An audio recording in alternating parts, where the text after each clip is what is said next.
During the presidential campaign, Donald Trump spoke often about his love for Israel, and many there cheered his victory. Now some Israelis are questioning that support after Trump selected Stephen Bannon as his White House chief strategist. Bannon is the head of Breitbart, a website linked to what the Anti-Defamation League calls unabashed anti-Semites. So how does that square with Israelis? I put that to Alison Kaplan-Summer, a Tel Aviv-based reporter for Haaretz. Well, it kind of depends which Israelis you ask. Israelis who are very ideologically committed to settling the West Bank and are against peace deals with the Palestinians responded ecstatically to the election of Donald Trump. Other Israelis who are more in tune with some of their American Jewish counterparts who have great misgivings about Donald Trump and what he stands for are less excited, and many people think that he's such a loose cannon, has changed his position so many times that even these people on the right shouldn't necessarily count their chickens before they're hatched and should wait to see what his real Middle East policy turns out to be. It's just extraordinary that the people who support settlements feel they're more important than the appointment by Donald Trump of someone who often panders to white nationalists and anti-Semites.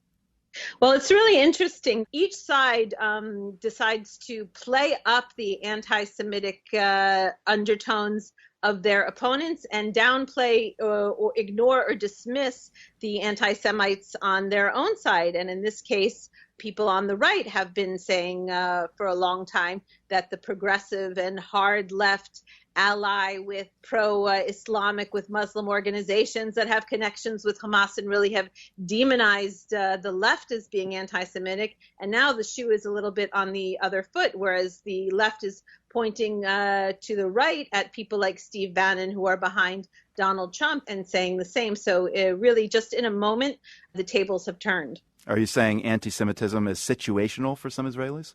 Yeah, I guess you could say anti-Semitism is in the eye of the beholder, right? So Prime Minister Benjamin Netanyahu was pretty quick to congratulate Trump and said how he's a friend to Israel. Has there been any reaction on the Bannon appointment from the Netanyahu government?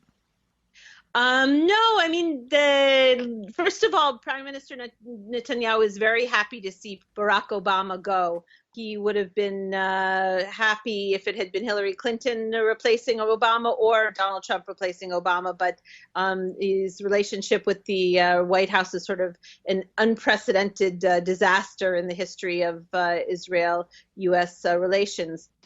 So, Alison, it sounds like there's a big wait-and-see factor here. But what could this mean, the appointment of Steve Bannon? What could it mean for Israel's relationship with the U.S.? It could mean some very harmonious times between Israel and the U.S. if, as promised, America is completely behind whatever Israel decides to do in the West Bank, good or bad. And that actually could lead to some very rocky relations between the American Jewish community and Israel, because the vast majority of the American Jewish community did not vote for Donald Trump and has serious misgivings about what's going on in his administration, especially after the appointment of Steve Bannon.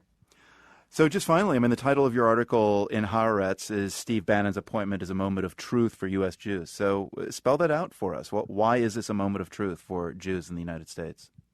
It's a moment of truth for Jews in the United States because I think for the first time there's going to be real pressures on the American Jewish establishment, maybe not to cozy up so tightly to the American government and the U.S. government.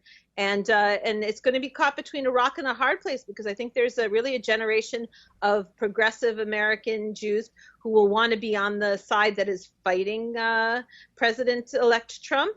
And on the other hand, there's going to be the government of Israel, whoever the American president is and whoever his aides are, needs to deal with those powers. And it's sort of the security of the state of Israel is at stake. So some of those American Jewish establishment leaders are really going to have to figure out how to work both sides. Alison Kaplan-Summer with Haaretz in Tel Aviv. Thanks very much for your time. Okay, thanks a lot.